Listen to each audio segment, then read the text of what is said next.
Good morning. This lesson is for Monday, March the 23rd, and we are going to be reading page 275 to 276. I'm going to give you time to read that. So go ahead and pause this video right now and take a moment and read page 275 to 276, and I will wait for you. Dun dun dun dun dun dun dun. Dun dun dun dun dun dun dun dun dun dun. Mm-hmm. And Corbin, you can go ahead and read your voice that you want to usually read it. Okay, so going back, let's go ahead and review. We're talking about Africa and imperialism. And if you remember the definition of imperialism, it is when, hold on just a second. It's actually like a policy when a country's extending a country's power through influence by diplomacy or military force. So we're talking about Africa right now and how England went in and tried to take control over some of the states in Africa or the countries in Africa. And France did the same thing, and Portugal did the same thing. And last week we talked about the different phases of this this movement, the scramble of taking over Africa. Well, the first phase was when the Europeans convinced African rulers to sign treaties. So they would go in and they would promise them protection, they would promise them support and help their country improve, but they would do it through treaties, and then they may lie about it, because remember I said something about them using a different language, and they didn't understand the language that they signed the treaties for, so it was kind of an unfair thing. Then you had phase two, where these people, these European nations would get together and kind of talk with one another, saying, okay, this is the part I'm going to get, this is the part I'm going to get, and without consulting in the African leaders and their countries. And then also, like basically they agreed on boundaries. And then the third phase was when they would just bring in these ships and take control. I mean, you're sitting there at home and all of a sudden you see these ships and thousands of troops come on over. So it was kind of like a military command. So today we're going to actually talk about the different reasons. So basically, what were the consequences of European imperialism? There's three different consequences. There's political, there's economic, and there's social. And today we're just going to talk about the political aspect of it, okay? So think about these things as we go along. One of the political aspects was that if you look on page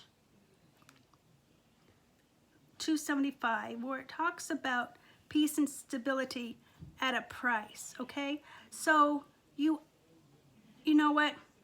When these people would take over, the African leaders had no choice in the matter of taking to listening to the European powers. Okay, the European powers would kind of tell them what to do. If you think about it, it's kind of like you being at home right now and you have parents who make decisions for you, okay? But there comes a time when you get into a certain age where they don't make the decisions for you anymore. But as you're growing, they try to teach you how to make those decisions on your own without the help of others. So if you had your parents making decisions the rest of your life, you wouldn't know how to make it in the real world.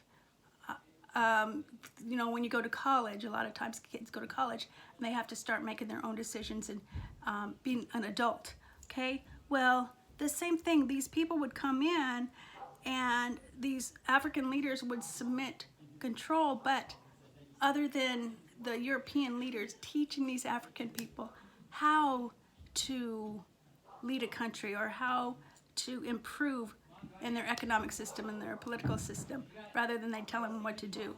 So it kind of ruined it. And so Africans had to pay a great price for this kind of freedom. They lost their freedom because they had to give in to a different authority. Okay?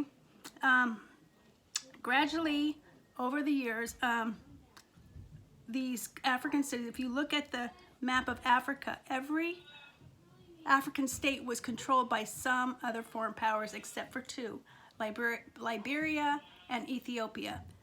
In the book right here it says Abyssinia, but Abyssinia became Ethiopia. So those are the only two African states that were not controlled by a European power.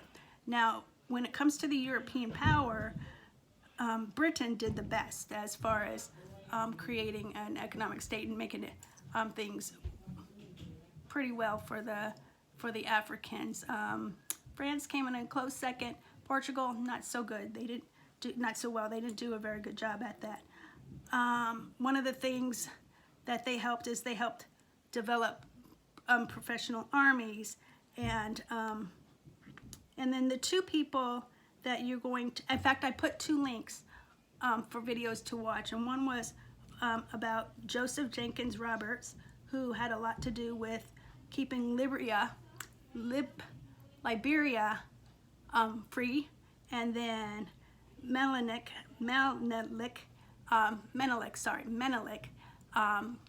and him keeping Ethiopia free. So those are the things that I want you to recognize and listen to if you have time. Like I said, today's lesson isn't that long. It's only 2 pages. So go. If you have any questions, go ahead and relay them to me, and I will get back with you. I hope you're doing well. I miss you guys. I miss seeing you every day. It's so weird being at home and not having interaction with you, but I pray for you all the time. I think of you. If you want, send me a text to say hi, because I really appreciate that. If you have any questions over any other things that we talk about, or if you have any insight, go ahead and reach out to me. I love you, and I'll see you soon.